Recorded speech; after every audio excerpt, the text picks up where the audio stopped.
आज हम डिस्कस करने वाले हैं OMSM की स्ट्रैटेजी के बारे में। सबसे पहले हम बात करेंगे MCQ के बारे में।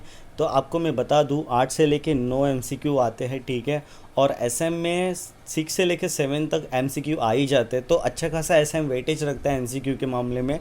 और हाँ, आपको बता दूं कि ISO का एक MCQ फिक्स रहता है, उसके बाद में एक प्रैक्टिकल MCQ और 2 प्रैक्टिकल MCQ आते ही आते हैं, ठीक है। ऐसा नहीं कि प्रैक्टिकल MCQ नहीं आता है। और most of the practical MCQ जो है ना वो चैप्टर 2 से आता है, ओके, एज पर माई एनालिसिस।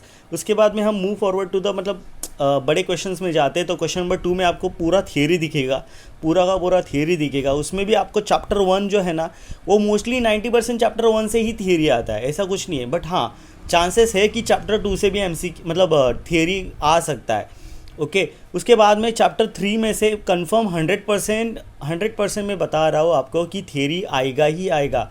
चैप्टर 3 बनाया ही इसके लिए कि थियरी आ सके। उसके बाद में हम बात करते हैं कि क्वेश्चन नंबर 3 में जो MCQ बोल रहा हूँ, सॉरी, थियरी जो है ना वो चैप्टर 4 से आता है। 100% चैप्टर 4 से आएगा, नो डाउट।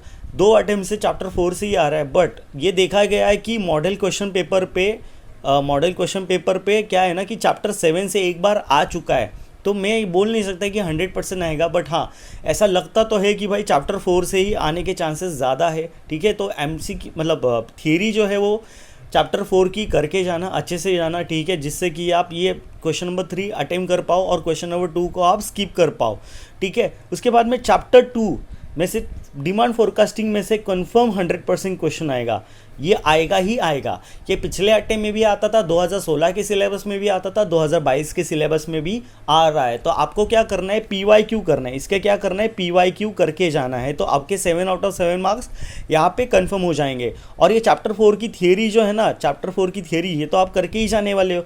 मान लो आपको 2 या 3 ही पॉइंट आते हैं, फिर भी आप 2-3 मार्क्स तो ले ही सकते हो, आराम से ले सकते हो, कुछ ना कुछ ठोक के आप मार्क्स ले ही सकते हो।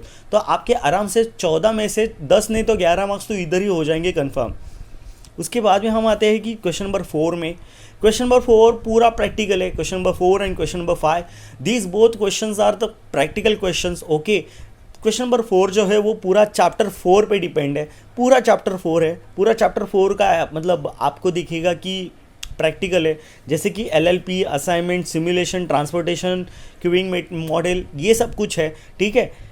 हाईली चांसेस है कि ट्रांसपोर्टेशन आने के, 100% चांस है कि ट्रांसपोर्टेशन आने की। बिकॉज अब मैंने देखा है कि 2 अटेम्प्ट से असाइनमेंट आ रहा है, बाकी सिमुलेशन भी आ चुका है, क्यूइंग मॉडल भी आ चुका है, बट ट्रांसपोर्टेशन अभी तक पूछा नहीं है। और आपको भी पता है, मुझे भी पता है कि OM में ट्रांसपोर्टेशन क्या वैल्यू रखता है, पर्टिकुलरली प्रैक्टिकल के मामले में, और रियल लाइफ में भी क्या ये रखता है, वेटेज रखता है ये। असाइनमेंट आने के चांसेस है, ऐसा नहीं बोल सकते कि असाइनमेंट नहीं आ सकता। बट हाँ, सिमुलेशन एंड क्यूइंग मॉडल भी करके जाना और LLP का भी करके जाना, आपको ये करने ही करने। और आपको क्या करना है, प्रीवियस ईयर क्वेश्चन PYQ करके ही जाना है। कितना भी कर लो, आपको स्टडी मटेरियल जो भी CM इंस्टीट्यूट ने प्रोवाइड किया है और प्रीवियस ईयर क्वेश्चन, ये दोनों आपको कंफर्म करके जाना है। बाकी कुछ नहीं किया फिर भी चलेगा, बट ये दोनों आपको करके जाना है। बिकॉज ऑफ क्या है ना, रिपीटेड क्वेश्चन आपको दिखते हैं, बहुत ज़्यादा रिपीटेड क्वेश्चन आपको दिखेंगे। ऐसा नहीं कि भाई कोई क्वेश्चन नया बनाया इंस्टीट्यूट ने, नहीं, ऐसा नहीं कि वो रिपीटेड क्वेश्चन ज़्यादातर बनाते हैं। बिकॉज ऑफ कॉन्सेप्ट वही होता है और वही कॉन्सेप्ट पे ज़्यादातर क्वेश्चन बनते रहते हैं, तो आपको ज़्यादा प्रॉब्लम नहीं होगी इस OM में स्कोर करने के लिए। उसके बाद में हम आते हैं क्वेश्चन नंबर 5।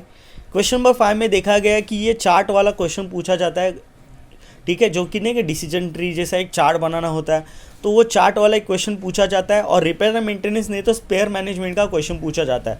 मोस्टली मेंटेनेंस में से क्वेश्चन पूछते हैं, नहीं तो स्पेयर मैनेजमेंट का क्वेश्चन पूछते हैं।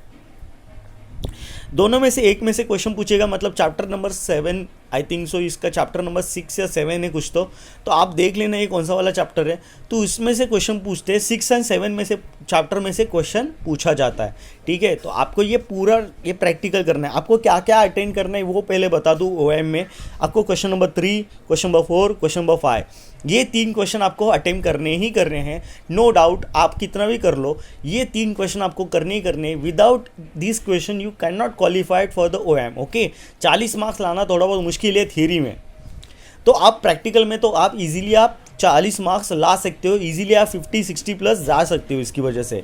उसके बाद में हम जाएंगे क्वेश्चन नंबर 6 पे। क्वेश्चन नंबर 6 में क्या है ना, चैप्टर नंबर 8 से और चैप्टर नंबर 11 से थियरी आता है। मैं सजेस्ट नहीं करूंगा कि चैप्टर नंबर 6 मतलब क्वेश्चन नंबर 6 करो आप, क्योंकि क्या है ना 8 एंड 11 थियरी है पूरा का पूरा, तो करने का मतलब नहीं बनता।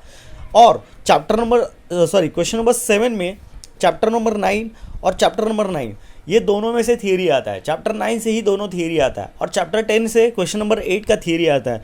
तो आई वुड सजेस्ट जिसको एसएम पसंद है, जिसको भी स्ट्रैटेजिक मैनेजमेंट पसंद है, उनको चैप्टर नंबर 9 और चैप्टर नंबर 10 करना चाहिए, जिससे कि आप इन दोनों क्वेश्चन को टारगेट कर सकते हो और आराम से 28 में से आप 14 नहीं तो 16 मार्क्स तो आराम से ले सकते हो। मेरी गारंटी है, अगर आपने पॉइंटर भी रट लिए ना, फिर भी आप 14 में से 16 मार्क्स ले सकते हो आउट ऑफ 28। हाँ, अगर किसी को ज़्यादा रट्टा बैठता है तो भाई वो पॉइंटर के साथ साथ एक्सप्लेनेशन भी अच्छे से दे सकता है, नहीं तो किसी को अच्छे से आता है एसएम तो वो अच्छे से एक्सप्लेन भी कर सकता है, पॉइंटर भी ये कर सकता है, एक्सप्लेन कर सकता है। तो आपके ऊपर है कि किस तरह से ये करना है। मैं सजेस्ट करूँगा क्वेश्चन नंबर 2 जो है वो मत कीजिए। क्वेश्चन नंबर 2 और क्वेश्चन नंबर 6 आपको नहीं करना है, ये मेरा सजेशन है, आपके ऊपर है। अगर आपको ओएम का थियरी अच्छा लगता है तो आप ओएम का थियरी कीजिए, अगर आपको एसएम का थियरी अच्छा लगता है तो आप एसएम का थियरी कीजिए। तो मैं क्या बताता हूँ, चैप्टर नंबर 9 में क्या आ सकता है, बीसीजी मैट्रिक्स है, माइकल पॉटर है, इनका क्वेश्चन ही आ सकता है, नहीं तो पेस्टल एनालिसिस है, स्वॉट एनालिसिस है, उसके बारे में आ सकता है। ज़्यादा से ज़्यादा क्या हो सकता है, आपको क्या करना है, चैप्टर 9 पढ़ना ही पढ़ना है, कंपलसरी है, क्योंकि क्या है ना काफ़ी इजी चैप्टर है और मज़ेदार चैप्टर है। अगर आप कॉन्सेप्चुअली पढ़ोगे तो आपको ईजिली समझेगा कि मैं क्यों बोल रहा हूँ कि ये मज़ेदार चैप्टर है। तो आपको चैप्टर नंबर 9 और चैप्टर नंबर 10 ये दोनों आपको करने हैं, जिससे कि आप दोनों ये थियरी वाले क्वेश्चंस अटेम्प्ट कर पाओ, ठीक है। और ये ओएम का जो थियरी है, ठीक है, ओएम का जो थियरी है वो आप निगलेक्ट ही करो, मतलब थोड़ा बहुत आपने नहीं किया ना फिर भी चलेगा। बिकॉज रीज़न क्या है ना कि अगर आपने ओएम का थियरी किया तो वहाँ पे टेक्निकल वर्ड्स ज़्यादा है, आपको याद आएगा कि नहीं आएगा उसके ऊपर भी मैटर करता है। तो आप क्या करो, प्रैक्टिकल पे उसके फोकस करो और चैप्टर 4 की थियरी पे फोकस करो, जिससे कि क्या होगा ना आपका आराम से आप क्या है ना पर्टिकुलरली मार्क्स गेन कर सकते हो। मतलब अच्छे से समझ रहे हो, मतलब मैं क्या बोलना चाहता हूँ, मैं ये कहना चाहता हूँ कि प्रैक्टिकल में वो तो आपके मार्क्स नहीं काट सकता, बट हाँ थियरी में आपके मार्क्स वो काट सकता है। इसके लिए मैं सजेस्ट करूँगा कि आप प्रैक्टिकल ज़्यादा अटेम्प्ट करो और थियरी थोड़ा कम ही अटेंड करो। और मैं आपको बात बताना चाहता हूँ, अगर आपने चैप्टर 9 और चैप्टर 10 ये कर लिया ना एसएम का, तो आप एमसीक्यू में 3 से लेके 4 तक एमसीक्यू तो अटेम्प्ट कर ही पाओगे आराम से, नो डाउट। 3 से लेके 4 एमसीक्यू तो ये चैप्टर 9 और चैप्टर 10 से आ ही जाएंगे, तो आपको ये डबल बेनिफिट मिलता है, ठीक है। और आपने ये एसएम करना भूल गए तो आपके 6 से लेके 7 एमसीक्यू तो वैसे भी चले जाने वाले हैं। अगर आपका तुक्का लगा तो लगा, नहीं लगा तो भाई आपका प्रॉब्लम हो जाएगा। तो ये वाला सिचुएशन क्रिएट होता है यहाँ पे। तो मैं सजेस्ट करूँगा कि आपको एसएम करना ही करना है। और हाँ, मैं ये नहीं बोल रहा हूँ कि चैप्टर 8 और चैप्टर 11 को निगलेक्ट करना है, इनके पॉइंटर रटने नहीं है अपने को, बिल्कुल नहीं, इनके पॉइंटर बिल्कुल रटने नहीं है, क्योंकि हमें ये क्वेश्चन ही अटेंड नहीं करना है, बट कॉन्सेप्चुअल क्लैरिटी इनका लेना है। हर एक चैप्टर का कॉन्सेप्चुअल क्लैरिटी लेना ही लेना है।